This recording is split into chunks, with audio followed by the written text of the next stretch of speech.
10th बेटा हम लोग 1B तक क्लियर कर चुके थे। सॉरी 1B कहते हैं आपका ये 3C तक क्लियर कर चुके हैं ना। क्रॉस मल्टीप्लिकेशन मेथड पढ़ रहे थे, हम लोग कंप्लीट कर चुके हैं क्रॉस मल्टीप्लिकेशन मेथड। अब हम लोग पढ़ेंगे conditions for solvability of linear equation. Linear equation को सॉल्व करने का तरीका क्या क्या होता है आपको हम बताए थे। इस चैप्टर का दूसरा नाम होता है पेयर ऑफ लीनियर इक्वेशन। तो इसमें दो लीनियर इक्वेशन आएंगे।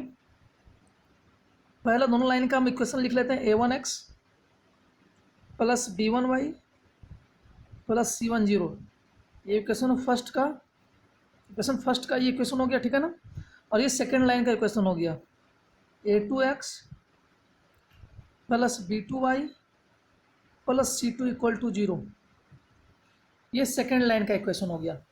फर्स्ट लाइन का equation a1x plus b1y plus c1 equal to 0 and second line का equation a2x plus b2y plus c2 equal to 0। ठीक है बेटा। देखिए तीन कंडीशन होता है। Condition number first, if a1 by a2 is equal to b1 by b2 is equal to c1 by c2, if a1 by a2 is equal to b1 by b2 is equal to c1 by c2, then both the lines are coinciding। मतलब दोनों line एक दूसरे के ऊपर होगा। समझ रहे बात को। यदि ऐसा कंडीशन आ गया हम लोग लिखेंगे both the lines are coinciding, मतलब एक लाइन ये है तो दूसरा लाइन भी इसी के ऊपर से निकलेगा। That means this is the case of infinite number of solution.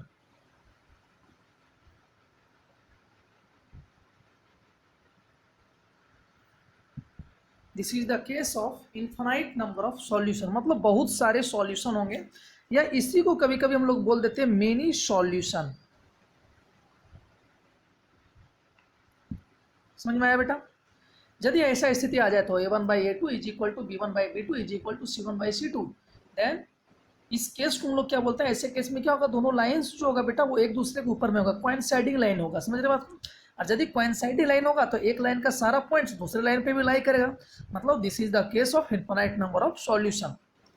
मतलब एक लाइन का जितना भी पॉइंट होगा वो दूसरे लाइन पे भी होगा कि नहीं होगा, क्योंकि दोनों लाइन एक दूसरे के ऊपर पे है, इसलिए ये केस होता है इनफाइनाइट नंबर ऑफ सॉल्यूशन का। ठीक है ना। दूसरा कंडीशन ये होता है, if a1 by a2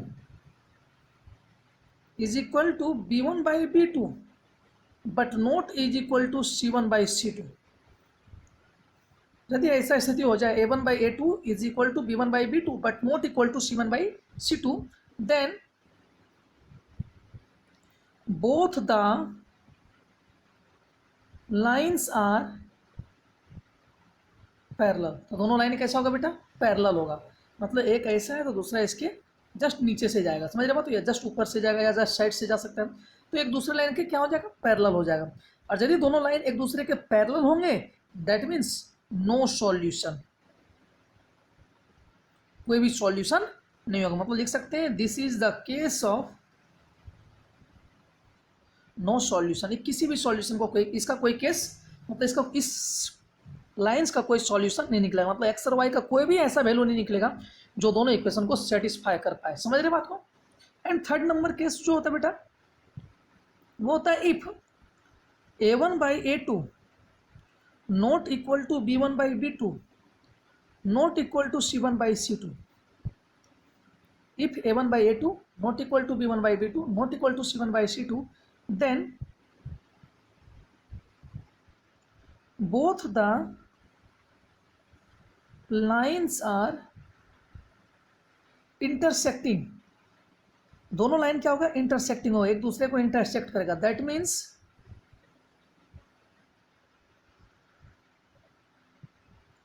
this is the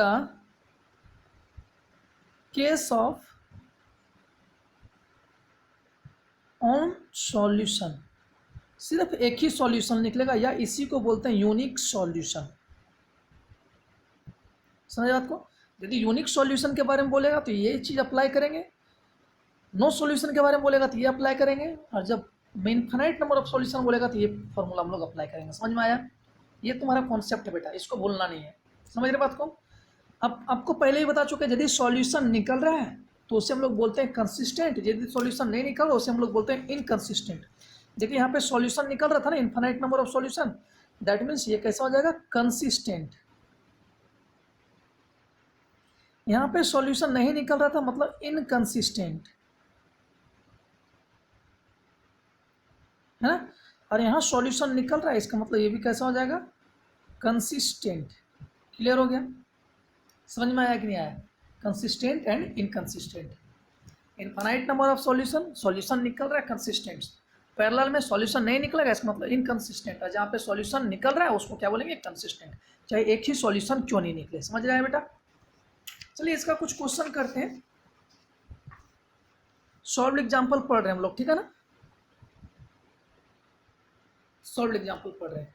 solve example question number first बोलता है, so that the system of equation 2x + 5y = 17 and 5x + 3y = 14 has a unique solution, then find the solution. इसका unique solution है, आपको पता है।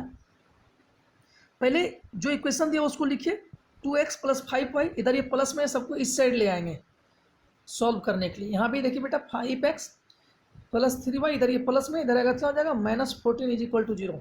a1 का value कितना हो गया 2, b1 का वैल्यू कितना हो गया 5 एंड c1 का वैल्यू हो गया -17। उसी तरह से a2 का वैल्यू कितना हो गया 5, b2 का वैल्यू कितना हो गया 3 एंड c2 का वैल्यू हो गया -14। a1 a2 b1 b2 c1 c2 पता चल गया बेटा। अब क्वेश्चन में बोल दिया है कि the system has unique solution, लिखिएगा द सिस्टम हैज, आपको शो करना है, सॉरी इसको आपको शो करना है कि यूनिक सॉल्यूशन होगा। चलिए हम लोग पहले a1/a2 कर लेते हैं। अच्छा a1/a2 मतलब 2/a2 कितना है 5, b1/b2 निकाल लेते हैं बेटा, b1 कितना है 5, b2 कितना है 3। चलिए c1/c2 निकाल लेते हैं, c1 कितना है -17 और c2 कितना है -14। देखिए बेटा यहाँ पे a1/a2 not equal to b1/b2 not equal to c1/c2 आ गया कि नहीं आ गया। 2/5 कभी भी 5/3 के इक्वल नहीं होगा, कभी भी 14/17 के इक्वल नहीं होगा। मतलब a1/a2 not equal to b1/b2 not equal to c1/c2। Clear हो गया? समझ रहे ना मैं? मतलब लिखेंगे this is the case of unique solution, मतलब इंटरसेक्टिंग लाइन होगा। कैसा लाइन होगा? इंटरसेक्टिंग होगा। इंटरसेक्टिंग होगा इसका मतलब कैसा सॉल्यूशन होगा, वो यूनिक सॉल्यूशन। अब यदि यूनिक सॉल्यूशन है, ये आप प्रूफ कर चुके हैं। अब बताइए इसका सॉल्यूशन निकालिए, सॉल्यूशन क्या होगा, एक्स और वाई का वैल्यू निकालिए। समझ रहे बात को? तो इसमें किसी भी मेथड का यूज नहीं किया है, किसी भी मेथड का कोई जिक्र नहीं किया है। तो आप लोग दोनों में से किसी एक मेथड को यूज कर सकते हैं, या तो सब्सटीट्यूशन, या तो एलिमिनेशन, या तो क्रॉस मल्टीप्लीकेशन। लेकिन यहाँ पे हम लोग सहूलियत के लिए यूज करेंगे एलिमिनेशन मेथड का। चलिए देखते हैं, 2x + 5y = 17 and 5x + 3y = 14। बेटा यहाँ पे 5 लिखा हुआ है, इसको 5 से मल्टीप्लाई कीजिए, यहाँ 2 लिखा हुआ है तो इसको 2 से मल्टीप्लाई कीजिए। तो क्या हो जाएगा, 5 2 जा 10x + 25y = 85, और ये हो जाएगा 10x + 6y = 28। हो जाएगा बेटा, प्लस का माइनस प्लस का माइनस प्लस का माइनस कैंसिल आउट हो गया। 25 में से 6 गया, 19y = 85, 15 में से 8 जाएगा 7 बचेगा बेटा। अच्छा 7 में से 2 गया 5, 57। मतलब बेटा आपको y का वैल्यू आ गया 3 आ गया। अब y का वैल्यू किसी एक क्वेश्चन में पुट कर देंगे तो वहाँ से क्या निकल जाएगा, आपको x निकल जाएगा। ठीक है, तो जब x निकालिएगा तो आपका x आ जाएगा 1। क्लियर हो गया? समझ में आया क्वेश्चन को सॉल्व करने का तरीका? चलिए एक और क्वेश्चन लेते हैं हम लोग, ठीक है। दूसरा क्वेश्चन बोल रहा है, find the value of k for which the system of equation इतना एंड इतना हैज यूनिक सॉल्यूशन। बोलता है k का वैल्यू बताइए जिसमें इस सिस्टम का यूनिक सॉल्यूशन है। चलिए लिखते हैं, आपको इक्वेशन कितना दिया हुआ है, x - 2y = 3। इसको थोड़ा सही कर लेते हैं, x - 2y, इधर ये प्लस में, इधर आएगा क्या हो जाएगा माइनस में, एंड 3x + ky, इधर ये +1 है, इधर आएगा बेटा क्या हो जाएगा -1 = 0। तो देखिए यहाँ से a1 का वैल्यू कितना आ गया, x का कोफिशिएंट 1, b1 का वैल्यू कितना हो गया -2, और C1 का वैल्यू कितना हो गया -3। सिमिलरली यहाँ से भी A2 का वैल्यू कितना हो गया 3, B2 वैल्यू कितना हो गया K, एंड C2 वैल्यू कितना हो गया -1। निकालिए बेटा A1/A2 sir 1/3, B1/B2 -2/K and C1/C2 -3/-1। Minus से माइनस कट जाएगा बेटा।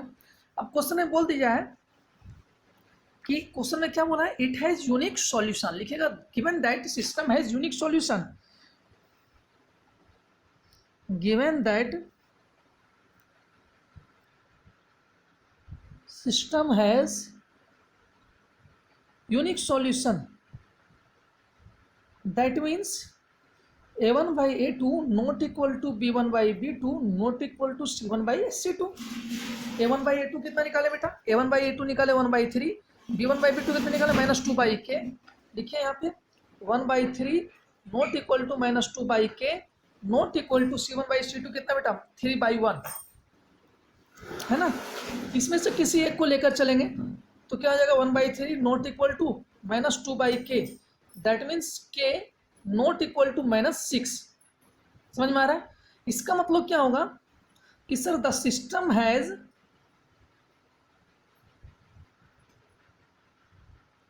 Unique solution when K not equal to -6।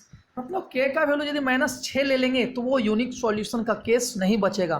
K का वैल्यू -6 को छोड़कर कोई भी वैल्यू ले लीजिए तो इन दोनों सिस्टम का जो होगा वो जो दोनों इक्वेशन है वो यूनिक सॉल्यूशन को सेटिस्फाई करेगा। समझ रहे बात को। मतलब K का वैल्यू आपको -6 नहीं लेना है, -6 को छोड़कर कुछ भी ले सकते हैं, कोई दिक्कत नहीं है, लेकिन सिर्फ -6 नहीं लेंगे। आगे समझ में। इसका मतलब क्या हो जाएगा sir, K is equal to all real numbers except K is equal to -6। K is equal to -6 को छोड़कर सभी रियल नंबर इसका वैल्यू हो सकता है। समझ में आया आप लोगों को। चलिए अगला क्वेश्चन को अगले वीडियो में करते हैं हम लोग, ठीक है।